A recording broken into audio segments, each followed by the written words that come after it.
2050 чоң ата өзүнүн неберелерин чогултуп, аларга тээ алыскы 2024 жылдагы болуп өткөн окуяларды айтып берүүнү чечти. Бул биздин тарыхыбыздын оор, бирок абдан маанилүү бөлүгү. 2024 жылга чейин Кыргызстанда 3 революция болуп, бийликке келгендер чоң өзгөрүүлөрдү убада кылганы менен эч нерсе өзгөрүлгөн жок. Бийлик кайра эле мурункулардын катасын кайталап, президенттин үй бүлөсү менен жакындарынын колуна өттү. Мектептерге, ооруканаларга жана жолдорго кетиши керек болгон акчалар бийликтегилердин бай манапча жашоосуна жумшалды. Карапайым калк медициналык жардам алуу үчүн узун кезектерге турушчу. Ошол эле учурда бюджеттен миллиондогон каражаттар бийликтегилердин комфорту үчүн ыгы жок коротулуп жатты. Жөнөкөй үй бүлөлөр эптеп күн өткөрүүгө аракет кылат. Ал эми бийлик хан сарайларды куруп, элдин акчасын чет өлкөдөгү банктарга жөнөтчү. Көпчүлүк эл үн катпай калган. Бирок ошол учурда чындыкты айткандан коркпогондор бар эле. Кандай кыйынчылык болсо да көз карандысыз журналисттер элдин таламын талашып турушту. Алар коркутууларга, камакка алуу жана каралоого карабай, жемкорлуктун жүзүн ачып жатышты. Андай журналисттерге бийлик тарабынан коркутуулар болду. Аңдышты, үндөрүн басууга аракет кылышты. Бирок чындык өз жолун тапты. Эл ким чындап алардын таламын талашып жатканын көрүп, туюп турду.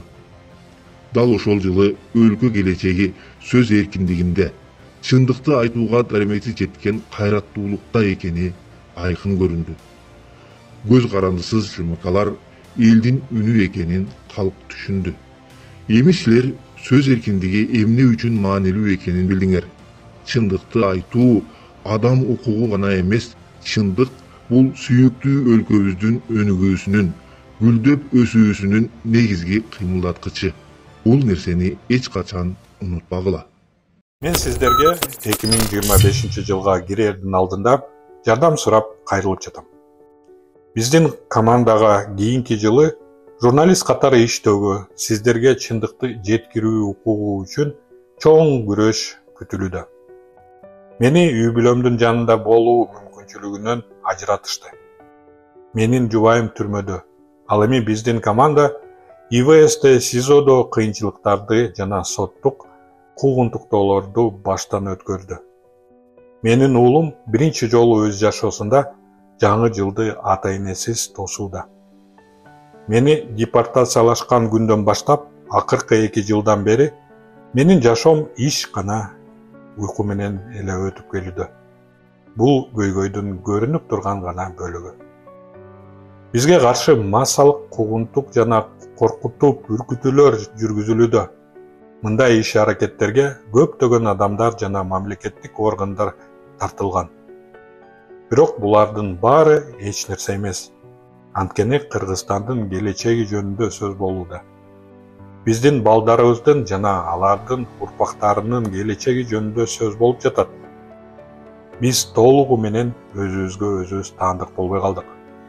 Биз өз жарандарыбызды таштап кое албайбыз. Бирөө аларды коргошу керек. Коомдун үнүн жеткирип, элдин кызыкчылыгы үчүн иштеши керек.